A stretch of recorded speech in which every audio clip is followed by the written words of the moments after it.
Ladies and gentlemen, I'm Sachin Mittal, Head of Telecom and Technology Research at DBS Bank. For your information, today's event is being recorded so that it can be played later for the benefit of people who are not present today.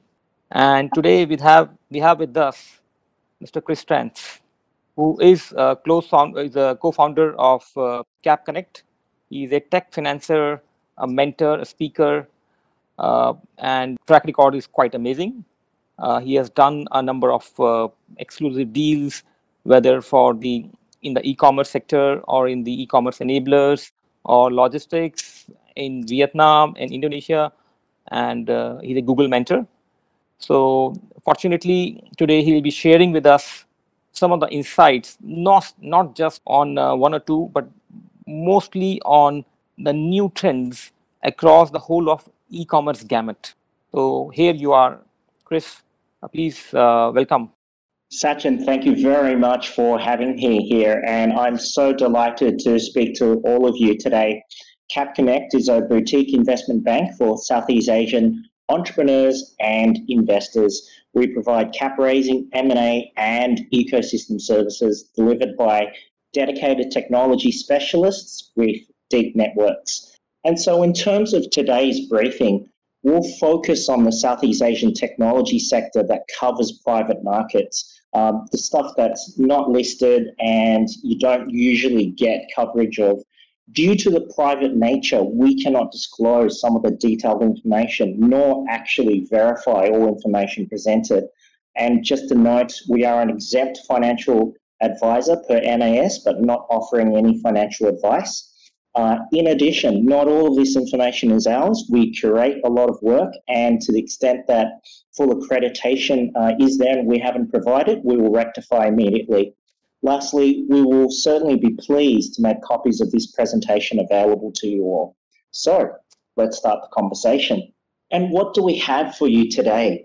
Well, there's a short presentation by myself, and we've got 6 trends, if you like, in e-commerce that we see over the last 6 to 12 months. And then I'm simply delighted to have 2 special guests to speak to you today.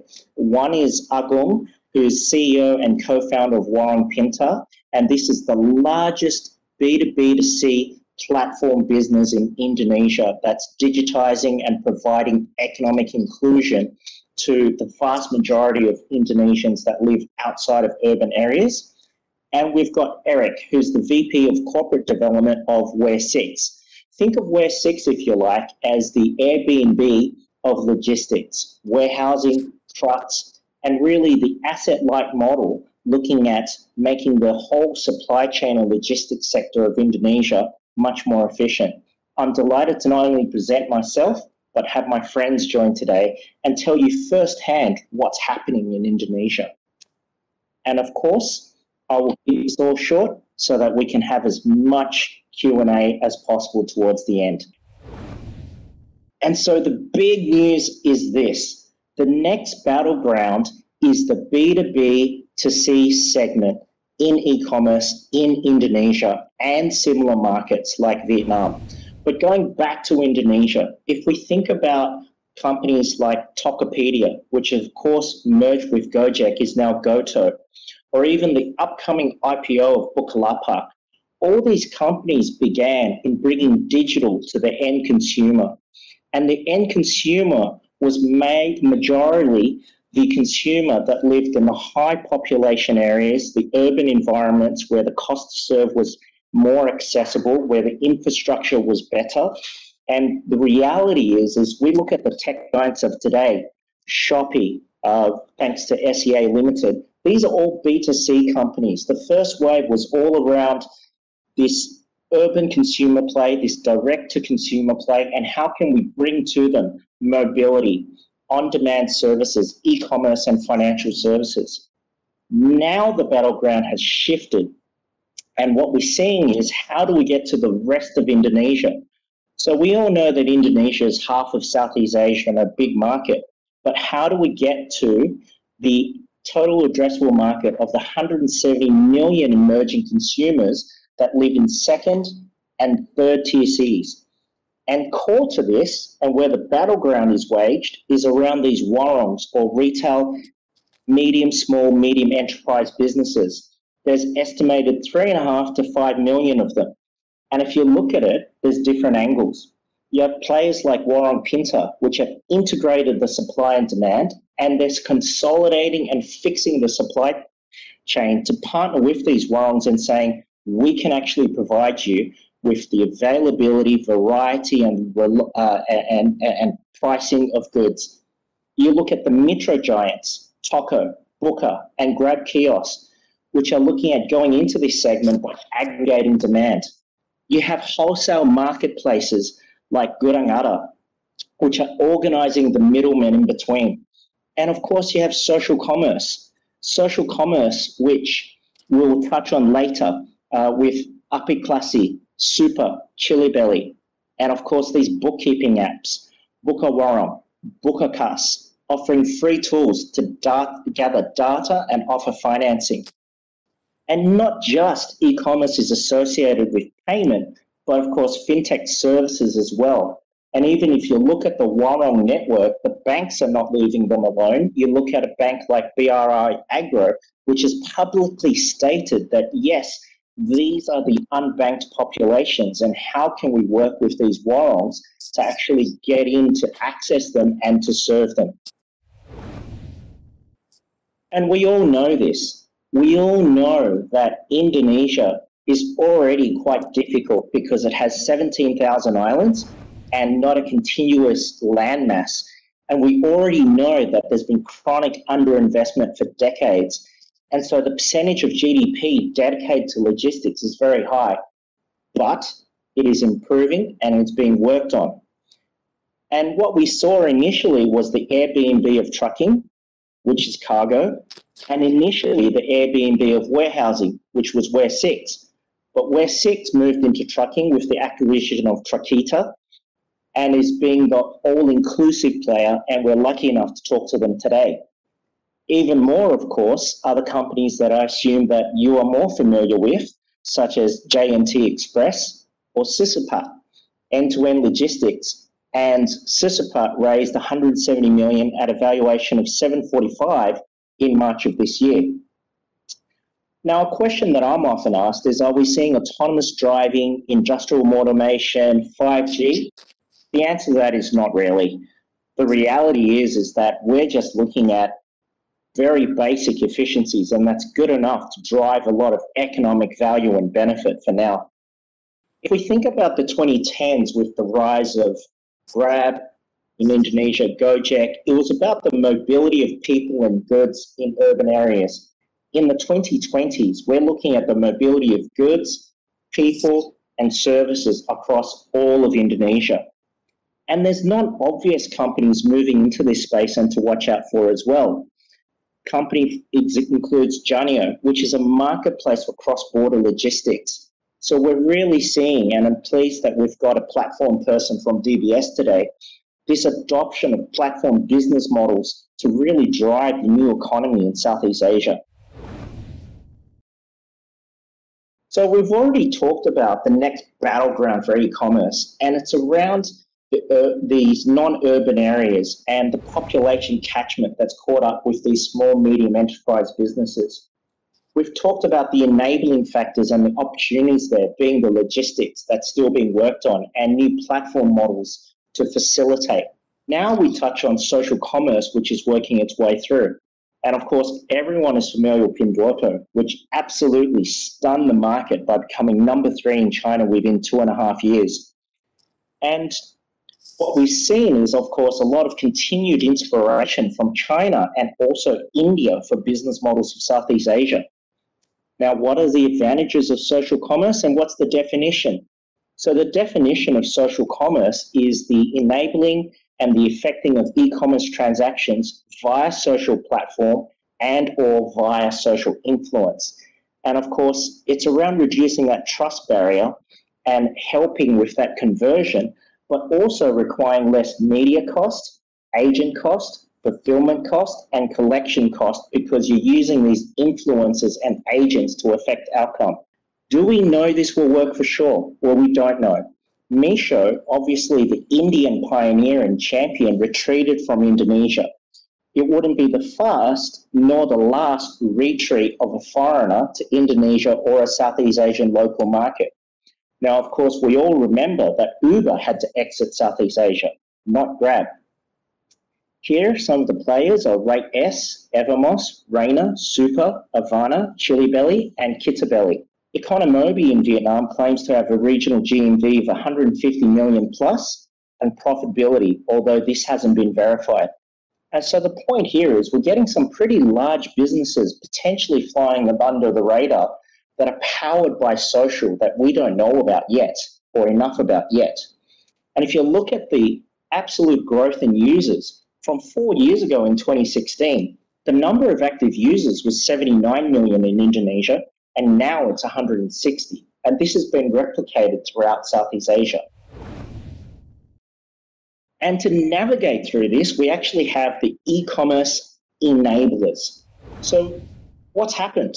Well, we all know the world's changed. We all know that Southeast Asia is different. And we all know that Southeast Asia is quite dynamic. So whereas it used to be you'd knock on your digital agency and you'd use your agency and maybe a tech house to help distribute if you're a brand or a distributor, it hasn't worked.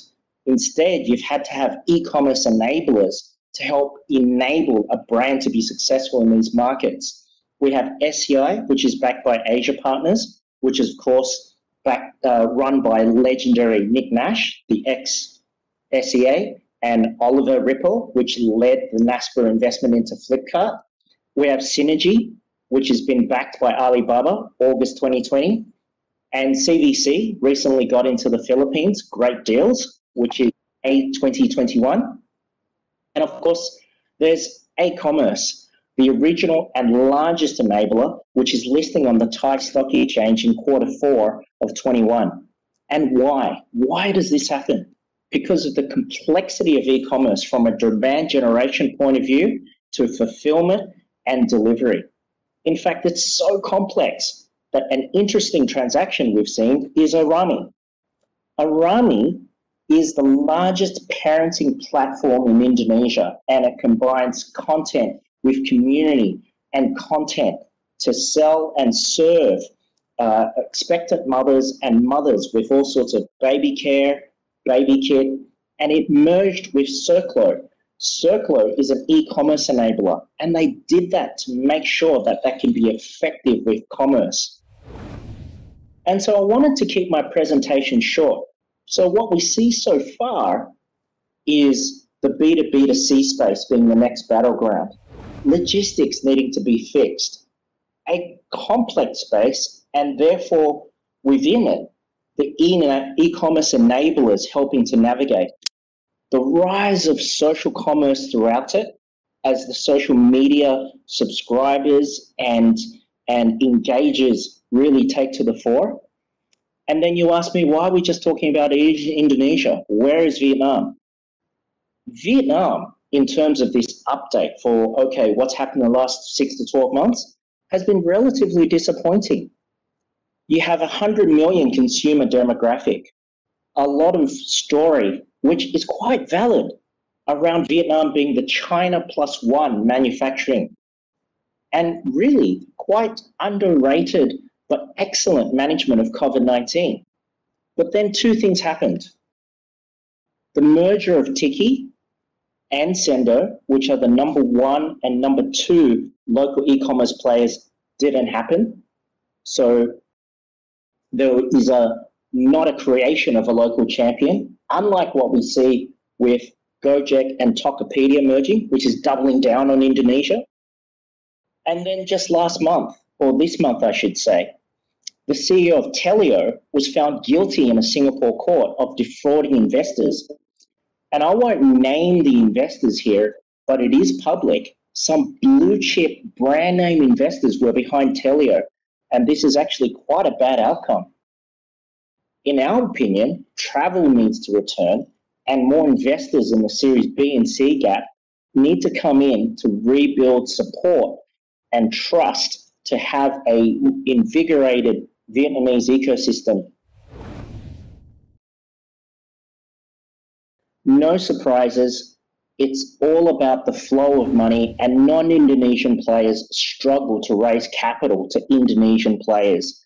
And Indonesian players therefore get a disproportionate ability to innovate, disrupt, and leapfrog to a new future, quite simply because they have the funds to do it. As described, the merger of Gojek and Tokopedia is a double down on Indonesia and a defense of their home turf. Everyone is watching in the market Bukalapak, and we understand the ask is for 4 to 5 billion at around 0.8 times GMV. The IPO dual listing with the US is being watched very closely and can set the stage for a real launch of the Indonesian public market itself for a space for technology listings.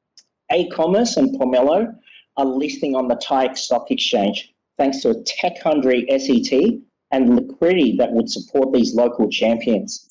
And of course, Hong Kong wants its share of action and is currently busy getting all the Chinese homegrown e-commerce players back. Now, what are we seeing in the market? Certainly, more companies are considering M&A to meet a minimum of 500 million to get SPAC support and hopefully exit. But there's simply so many more companies that we're finding that are available for M&A, that are available for consolidation.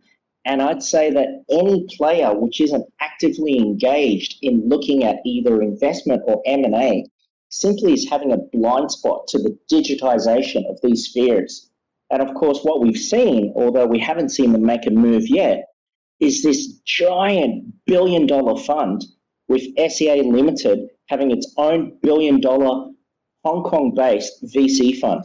And so e-commerce and supported with it, fintech, logistics, very much influenced by the story sold to investors and what investors will back. It used to be that competitive strategy was financed from your profits. Now, competitive strategy is all financed from the story that you think you need to tell to get to the next round. Okay, so I'm delighted to end the presentation and actually briefly introduce Agung and Eric, who will provide a brief introduction on themselves and the company, and then we'll go back to Sachin to moderate the Q&A session. So Agung, thank you very much for spending some time today. I'm very pleased to introduce the CEO of Warung Pintar, Agung. Thank you for coming here today. Thank you, Chris. Thank you for inviting. Thank you, everyone, for listening to this. And I think just a bit about Warung Pintar. So we are currently the largest Warung network in Indo. We have more than 100,000 active transacting users right now. And as Chris has mentioned before, is because we have the most integrated solutions in the market. Therefore, we are building a B2B2C where we see Warungs or this mom pop shop as the integral part on bridging up the digitalizations to the emerging consumers. I think that's it, Chris, from me. Thank you, Agung. And Eric, thank you so much for joining us today. Eric, who runs... Thank you for having me. Yes, and Eric, a little bit about yourself and Waresix, please. Sure. Well, my backstory is actually I spent a decade in FMC prior to joining Waresix. And so before joining Waresix, I kind of understood a little bit about the pain points of a customer of logistics in Indonesia. And there were many. And so when I was given the opportunity about 2 years ago to hop on board, join Waresix, I really felt like there was a lot that we could do in the space. And to give a quick intro into what Waresix does is basically we are a B2B asset-light logistics platform. And as Chris mentioned before, kind of an Airbnb of logistics. What we're trying to do is basically to use the power of the network in logistics in order to drive efficiency in the Indonesian logistics space. Thank you, Eric. And let me pass the floor back to Sachin. Hi. Thank you, Chris. Now, actually, today we'll be joined also by Mr. Santanu Mitra, who is Managing Director of the Digital Economy Group, and it basically essentially looks at the platform companies across the whole of Asia. So in that sense, now we actually will be asking questions to the panel, which will be comprising of Eric, Agung, and Chris. And I mean, we will we'll welcome all of you to either unmute yourself to ask the question or put the question in the chat box. We already have a question in the chat box from one of our clients. I will start with the question there, and let's keep the flow going on. Give me a second. I am just trying to go to the chat box where I saw the question. Okay, the first question is that trans introduction is very exciting, but the number of players suggest low barriers to entry. Which companies do the panel think have defensible business? I think that's the first question from Sally McDonald. Yeah. So maybe over to you, Chris, before we go over to other panelists. So it's true. It does seem like, at least in the beginning, that all companies can start, and all you need is a bit of tech, and you're fine. What we're actually seeing is that your ability to scale and get there first, and actually build that dominant network, does become that barrier to entry. So to start off is quite easy, but actually to scale and then be the one with that number one platform, that strongest network, does become quite a defensive barrier to entry. In the case of, if you look at Warung Pintar with 100,000 of these warungs, right?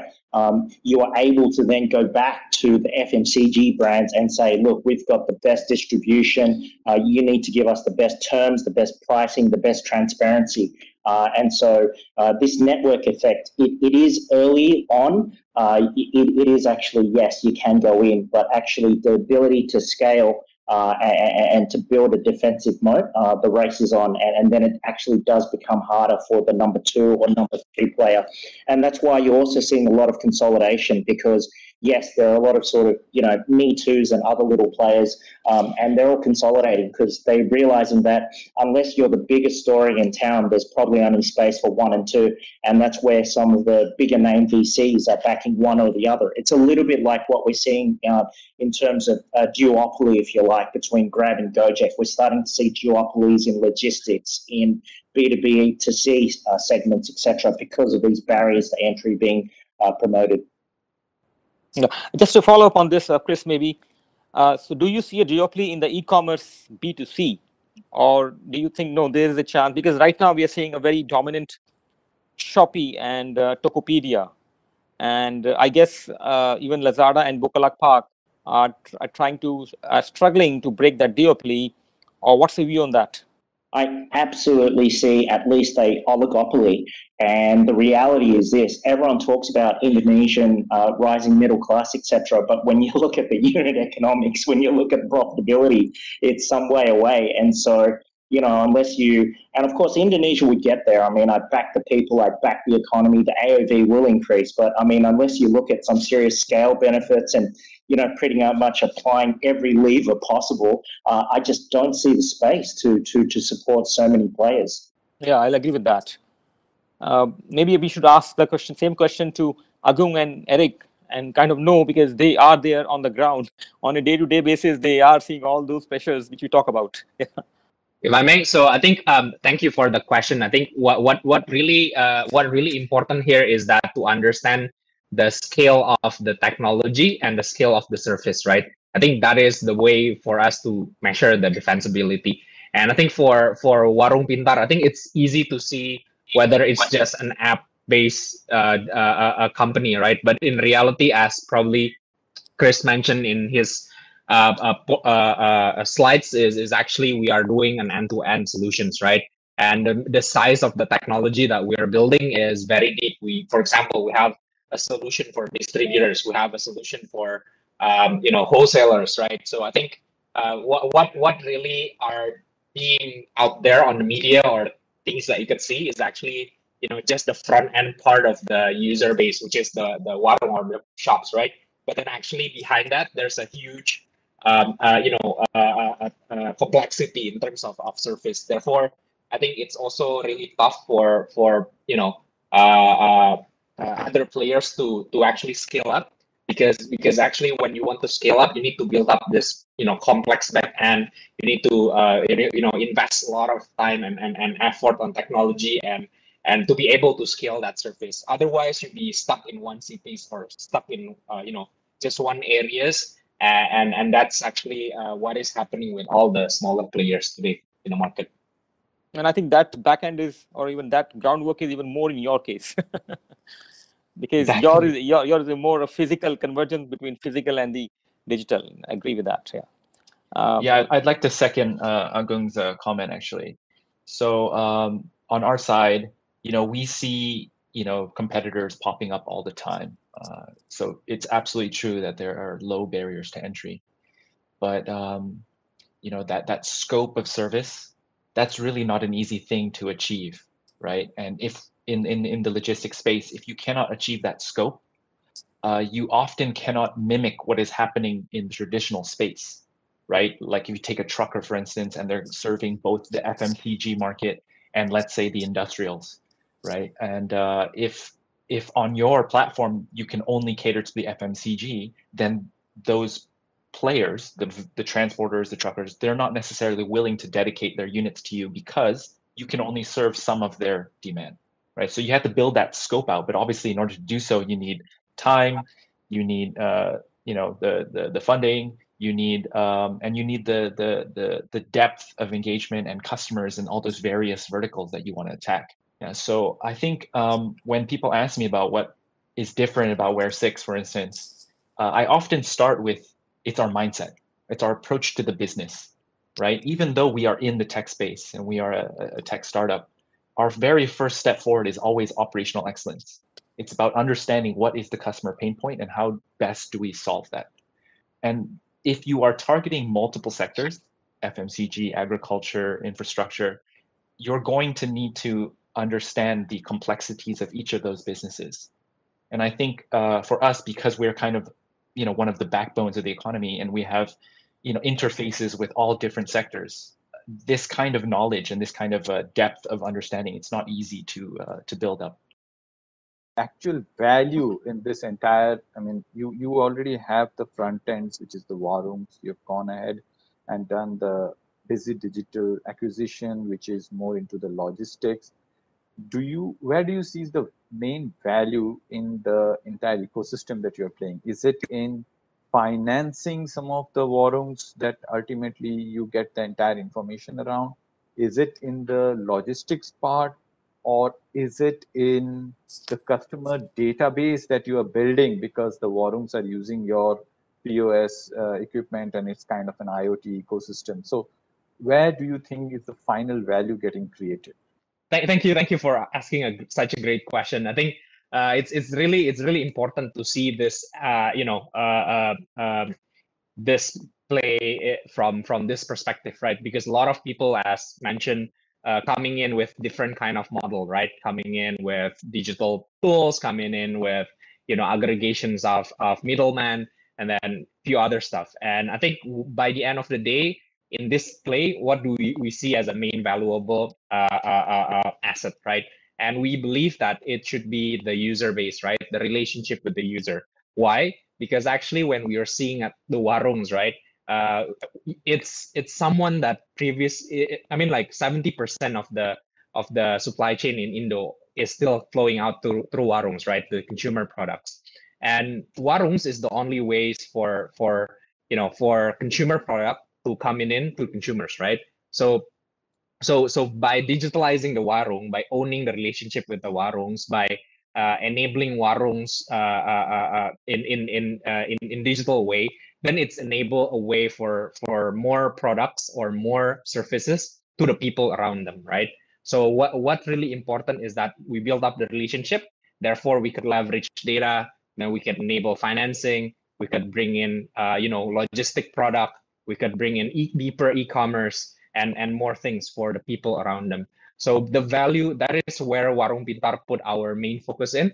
And that's the reason why for us, I think, apart from all the metrics, right, we see our main metrics is actually how we measure ourselves is that how many active warungs in our ecosystem and how deep is our relationship with them.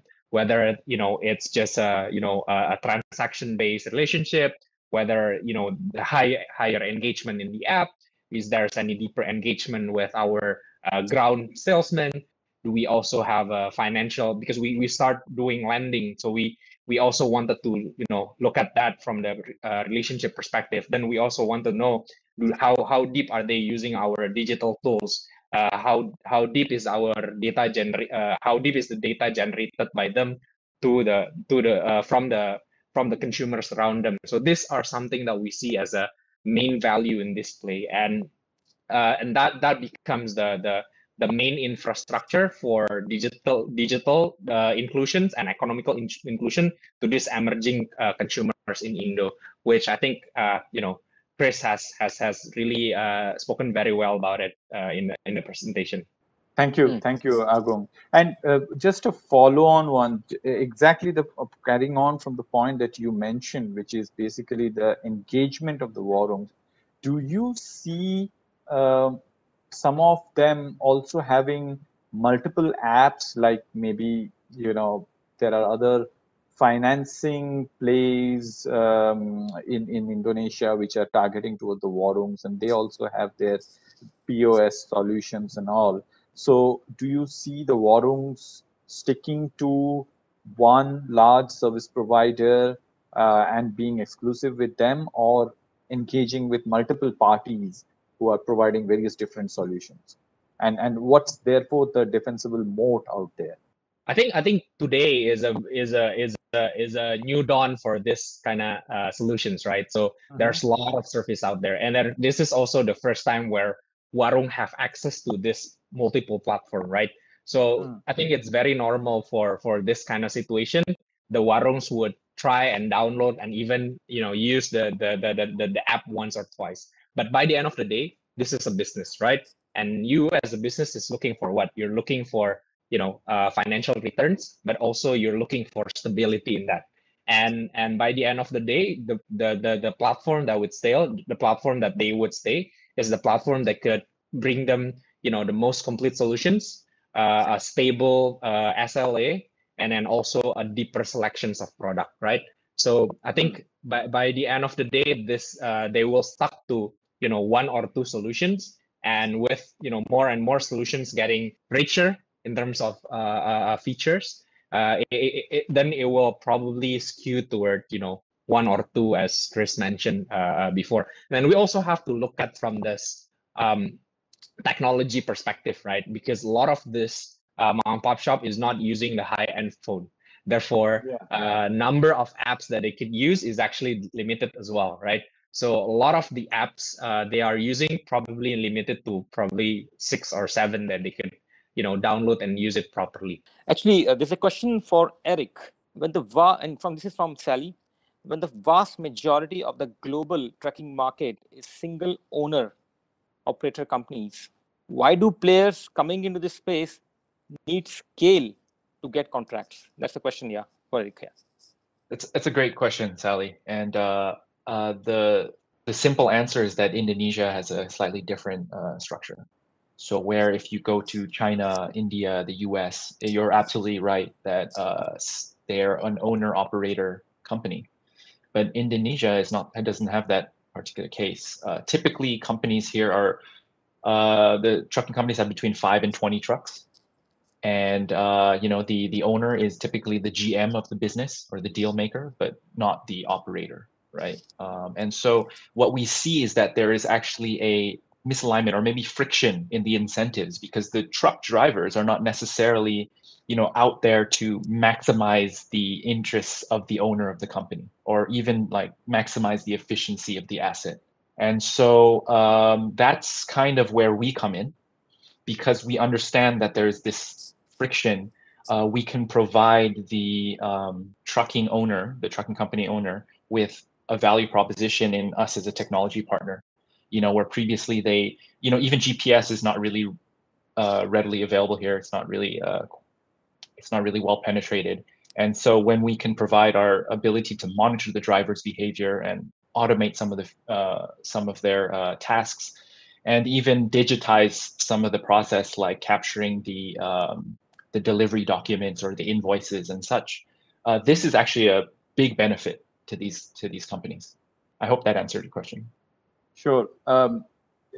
If you may, Eric, I had one question, which is you mentioned about understanding the pain points of various different segments, something around FMCG, something around, let's say, grocery, etc. Do you see that there is an incremental or increased focus on the last mile delivery bit, because most of the large e-commerce and other delivery companies are trying to get into that so-called last frontier, which is called the grocery, and the SKUs being smaller and the delivery time has to be much more sort of accurate, if not it's like 2-hour delivery and all. So what's your view on that segment, and do you see Waresix, which is currently, as you mentioned, it's more in the B2B domain? Do you think you guys want to get into that? And what are your views on that segment? I mean, the last. I mean, you're absolutely right. There is definitely much more interest in that sector, and it's growing very rapidly. And we're really happy for our peers that are operating in that space. I think at the root of it, why Waresix doesn't play in the last mile space or the B2C space is simply because we have a specific skill set. We have a value proposition that we can offer, and we know that, right? Venturing in the B2C space is a very different game. What I see is that at the end of the day, I think we will need them and they will need us, right? You will need to move the goods in bulk from the port to the warehouses, or from the factories to the whatever hub or spoke that they will do the last mile delivery out of, right? And we will need them to reach the end consumer in the most efficient and fastest time and way possible, right? So I see these two services actually being aligned and being complementary to each other. Understood. I think probably the gist of the question seems to be, what stops a company like you to go into a high growth area like last mile? Is it lack of profitability? Is there some other, are there some other barriers in place? What exactly is kind of the challenge in the last mile space? Yeah, I think there are a few barriers, right? One of the challenges is, in fact, the thinner margins, right? We enjoy, I think, slightly more healthy margins and more consistently. So that's nice, right? We also like the fact that in the B2B space, it's a lot of it's contracted, right? So it can be steady, right? And once you've broken into that customer and you've figured out how best to serve them, you can kind of sit pretty for the rest of the year, right? As you just continue to reap the benefits of entering that customer and figuring them out. The second is actually the operations are very different. And I mentioned this earlier, that we are a company that puts high value on operations excellence and then scaling it through technology, right? And so the solution that we currently provide, it best serves the B2B space, right? Figuring out that port to warehouse, how do you best serve that warehouse to warehouse, how do you best serve that? And then amongst the different verticals. Doing it in the last mile space, we to be honest, we tried it, right? And so we have a flavor of what it takes, and it's the learning curve is quite steep, right? And it's a different kind of learning curve. And so we made a conscious decision to say that, okay, well, there's going to be some player that maybe has some expertise there that we can partner up with in the future, or once we've maybe, shall we say, conquered this space and we're comfortable with it, we can start looking towards that space as an expansion project. That's possible as well. But basically, I think our core skill set lies in the B2B space. Okay, got it. I think the next question is to Agung. I mean, this from a client. Just looking at Warung space, seems like the playbook is to expand into adjacencies, regardless of entry point. Do you see one or some business model being superior to others in branching out? I mean, we are seeing this not just in Agung. I mean, we are seeing it across, right? E-commerce getting into food delivery, into grocery, and ride hailer getting into, so there is a lot of branching out. So could you comment on that? Is there an over expansion? Are people crossing their turf and will there be a lot of retaliation and hence a lot of value destruction because of this branching out? Yeah. I think we have to see it from where does it come from, right? Why it's branched out, right? Why companies branching out? I think the answer to that is actually the user needs, right? All the companies, if you ask them whether that's coming from, bookkeeping, then branch out into fintech, and then probably some supply chain branching out to fintech, or fintech branching out to supply chain, then I think the question, where does that idea come from, right? It's not. I think it's not just about business ambition. Is about listening to the customers. And actually, when you're looking at the Warung customers, a lot of feedback is that they wanted to have more and more service. And I think this is something that also happening to our last mile startups, right? Branching out to food delivery, branching out to fintech, whatever, right? It's because the users want to engage more and more. I'm currently looking at Warung Pintar's our app engagement, right? And our engagement is almost twice higher in terms of sessions spent in the app since last year. And then I'm looking at the pandemic growth for Warung Pintar, right? We grow from only 5,000 users into almost to 500,000 in just 1.5 years. And I think that's actually shows that the user base, especially during this time, is very thirsty towards all this digital innovations, because just one features available, they wanted to have more and more. And I think the way we see it, how do we going to win it? Do we wanted to have a lot of features, or do we want to have one place that is actually deep enough? The answer is coming back to how you could monetize and be profitable with that service, right? Because by the end of the day, again, as Eric mentioned, right, B2B is a thin margin, and actually that's create a strong defensible, but also that also limits some of the expansion of the or innovations that is actually happening in the industry. So back again to the question, right? What's the business model that is superior? I think I would be biased toward my own business directions to answer that, but we still see that supply chain is actually the first touch point that is actually deep, and every warungs would need.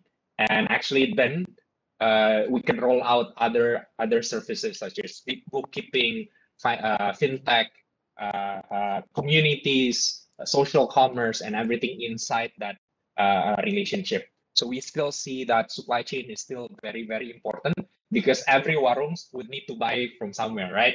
And every warung will need to stock up, right? So that is very, very essential to them, and it's very basic relationship. That's something we believe in building up as a foundation, Sachin. Okay, I think Eric, maybe this is in case of Warung, we see more branching out, because right in your case you did point out that you learned your lesson in the last mile fairly quickly to go back to your area of strength. So would you comment that is this because you don't see a lot of branching out in your case, and you're sticking to your core strength? So could you comment on this? Which are the pockets? Is consumers or is a pocket where branching out is taking place? Is it due to low cost of capital, or is it really a lot of opportunity in the consumer space? Would you comment on that, Eric? Well, I guess the way I would comment was it'd be to disagree with you, politely. I think amongst the trucking marketplaces, the trucking platforms, we have actually branched out quite a bit, right? It's just we've stayed within the B2B space. So to give some backstory for the audience, Waresix entered the logistics sector as on-demand warehousing, right? And then we added trucking, land transport. And since we've added sea transport. And so this is in line with Waresix's belief that we kind of have to connect the dots and in the logistics network in order to properly serve customers, right? And when I say customers in this case, it's referring to our typically corporate enterprise customers. And we connect them with small and medium enterprise vendors, whether that be land, sea transport, or warehouse operators. We do this consciously because of the taking advantage of the different cost structures of the small and big vendors. But one thing that we have just dipped our toe in and we haven't quite push the pedal to the metal on is, let's say, SME customers. Why? Because we understand that serving a corporate enterprise customer and a small medium enterprise customer is going to be very different. I'll give you an example. One of our key offerings that we offer these corporate enterprise customers is consolidation. What is that? It's when you have, let's say, 2 small trucks going in the same direction. We consolidated one of our affiliate warehouses into one big truck in order to reduce the total number of kilometers traveled, right? This is a pure efficiency where basically Waresix captures that efficiency, and then we can choose how to divvy that up between the 2 different customers, the trucking vendors, the 3 different trucking vendors, or the warehouse operator. Now, an SME customer, they won't really need this, right? Because they don't have a whole truckload. You have to be able to optimize on the less than truckload in order to just serve the SME customer, right? That's why we're just starting that now.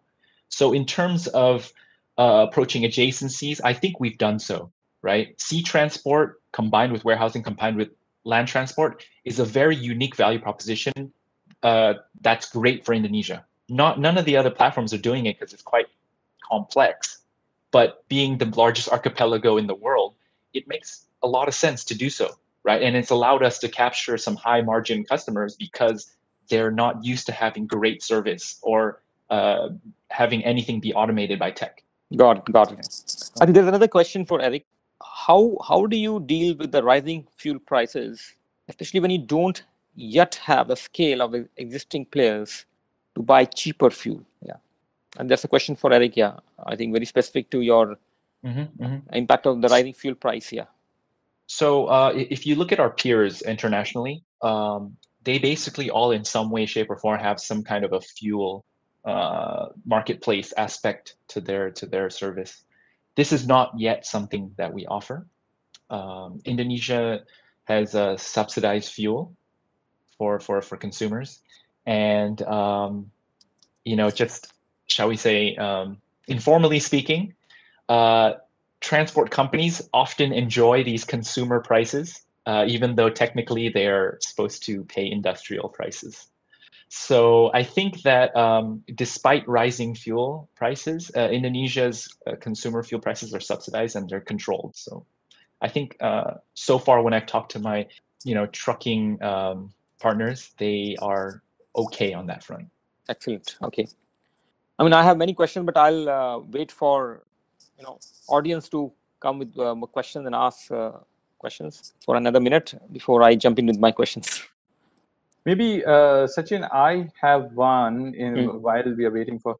So also wanted to understand Eric and Agung both from an aspect of how do you see your investors helping you in this journey? For example, Eric, you have MDI who are also into Paxel and Stitch Apart. Does this help, or is it? I mean, how does this help in your growth?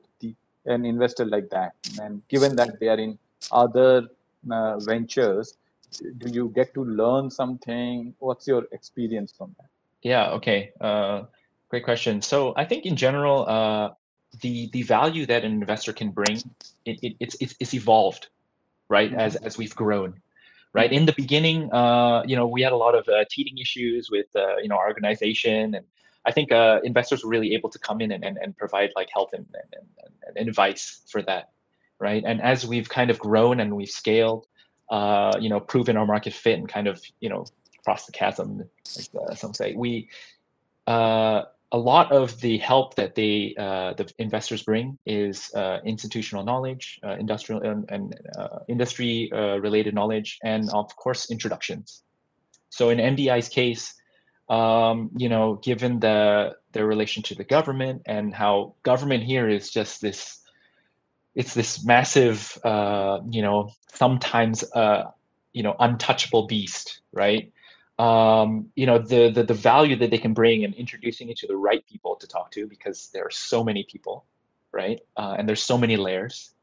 is quite valuable, right? And they can also give you a lay of the land, right? A perspective that might not necessarily be available to the public because, desktop research won't really give you that kind of information into how the different institutions, how the different organizations interact with each other, and maybe where the interests lie, right? So I think it's a really valuable partner to have, someone that kind of is on the inside and knows the inside.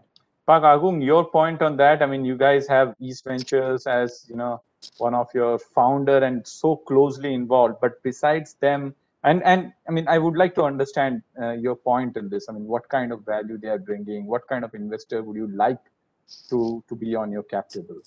Yeah, so I think what all so us and Waresix have a lot of similar investors, Yes. so we do share a lot of those privilege as well. But I think I wanted to take in from different aspect of answering your question, probably, Santanu. So I used to work for a VC, right? So I used to be a VC. I used to do all the dirty work there, and actually I tried to befriend it with a lot of founders as well, right?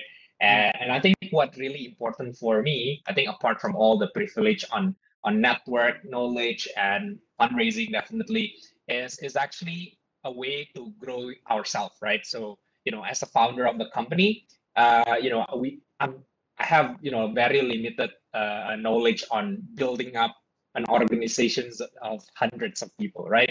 So Exactly. so that is actually something that's being forged a lot by our especially the board members, and they were always one text away, one call away from me anytime, even during the holidays, and I think especially during the when the pandemic hit really hard, right? Especially when Indo start doing lockdowns and everything. I think there'd be someone that is actually very concerned. They ask me, all the personal questions, right? Am I okay? What's your, my mental health conditions and everything? And I think that is, really important as well, right? And I think that is also where I'm looking to bring in more strategic investors to come in. Someone who actually know the value of the company, but also know that we are building this together, right? Therefore, you need to believe in the business. You have to believe in the executing team, but also part of you is actually helping us executing this as well. And I think having that strong people as our investors is something that I really treasure because I think again that's really pushed me around, helped me grow myself, and also build up deeper hypothesis about the business, building my capability to speak to more investors, for example, right? And not because I think to be very fair in this panel as well, right? Like a lot of our investors is actually teaching me how to speak to bigger investors, for example, right? Yeah. A bigger fund management who probably have a different thinking process than a VC, than a seed fund VC who is run by an ex-founder of startup, right? So that is actually an aspect where I really feel they help me out. And I think to answer your second questions regarding where is the strategic, what kind of shareholders that we're looking for in the future is definitely the strategic input, building up that muscle. And I think right now, since Warung Pintar is moving very fast, we really wanted to have someone that really have the faith and belief in the vertical, and also wanted and very thirsty about building up this company together with us. Thank you very much. In the interest of time, I'll ask two quick questions. Sorry, one to Agung and one to Eric. For Agung, the question is, I mean, they compete with Bukalapak in the local vendors, right? Warung segment, and Bukalapak has a bigger reach. Of course, Bukalapak doesn't have a bigger reach than other players in e-commerce, but in this segment, they have bigger reach. So how do you see the competition between you and Bukalapak? And probably if you answer this question, then I'll quickly jump to Eric to ask question on the logistics part. Yeah. to be honest with you, I think it does seem, I think back to your very first question, right? It does feels like and seem like a competition, right? But actually, because the differentiation in the back, it's more of a very friendly party actually, Mitra Bukalapak. So we do a lot of collaborations. Unfortunately, I cannot share too much about the collaborations, but we do a couple of collaborations with them, and I think they have a quite different methods on or thinking process on acquiring the warungs. They are looking for not just warung. If you're looking at the data, right, the transactions value is much smaller, meaning that a lot of their segments is actually not just the warung, but also all other micro SMEs. While Warung Pintar really focus on just warung because we really feel that we really understand that we wanted to build a platform for warung, so warungs could become an entry point to people around the area. So that itself is a different philosophy, right? And that create a quite a good dynamic for us because I think by the end of the day we both understand that our main competitors is not each other, but actually our competitors is actually the conventional business, right? The inefficiency of the pen and paper supply chain. So those would be something that we really want to forge together and build up together instead of wasting a lot of money on competition. So in your case, are you saying that your warungs could be subscribing to both Bukalapak and you at the same time, or no? Most of the time they are doing either you or Bukalapak, right? I mean, because there is a cost, right, to be borne if they go with both of you. Yeah. But actually, because as I mentioned, right, the back end of it, right, the bottom part of the iceberg is actually where the complexity comes, right? And actually, we do a lot of collaborations in the bottom side of the iceberg, which actually then by the end of the day, whether it's a Mitra Bukalapak warung or our warung becomes it's okay to have both as our users.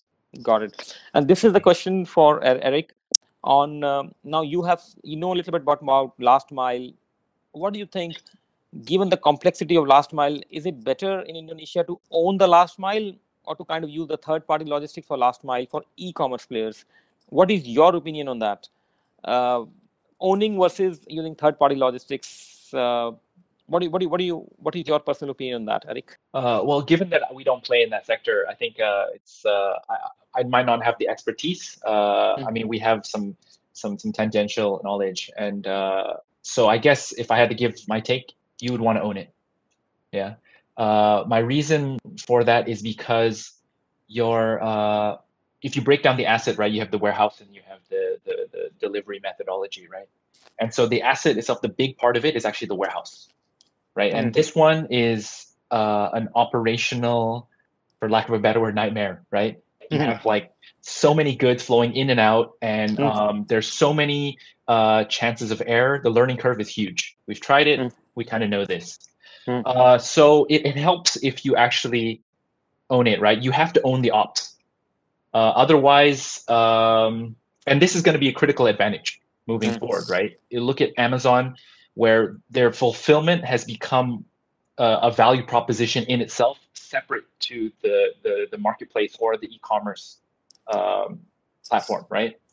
I think going forward, owning it for these players will become a critical advantage, right? And it'll be something that will differentiate them, but basically it'll be their ability to execute. Okay, so you're saying essentially it's an advantage to own it, but there is a big cost to pay for owning that. Yeah. Now, for the transport side, you want to talk about the last mile. I think you have to break that down into the different segments, right? If you have like small vehicles, you have asset utilization to think about, right? You have the efficiency, how much you can fill it up. This one, I think it makes sense if you can, own partially to ensure some kind of fulfillment and maybe take some from the market, right? Waresix does believe in the power of the network, right? If you're working with the motorbikes, I think it makes a lot of sense to take it from the market so that you can do some kind of a decentralized hub and spoke delivery model, right? Partner with people that already have the massive networks. That makes a lot of sense. But maybe in the long run, owning it is something that a lot of companies will look at. Great, excellent. I think very interesting conversation. Of course, this was not enough. What we had was not enough. We'll have to keep doing this. Talk to you on a continuous basis. And but thank you very much for the time, Chris, for Agung and Eric. We really enjoyed the conversation. Any last words that will be to audience? Thank you for having me, and pleased to share more about what's happening in the private space more often. But for the audience, I would actually say the pace of change is accelerating, and just watch out and don't get caught by just how quickly things will change in this segment. Great. Thank you, everyone. Yeah, this was we really will have it more and more often, probably going forward. We'll end the session here, and wish you a lovely evening. Yeah. Thank you. Thank you. Yeah. Thank you, everyone.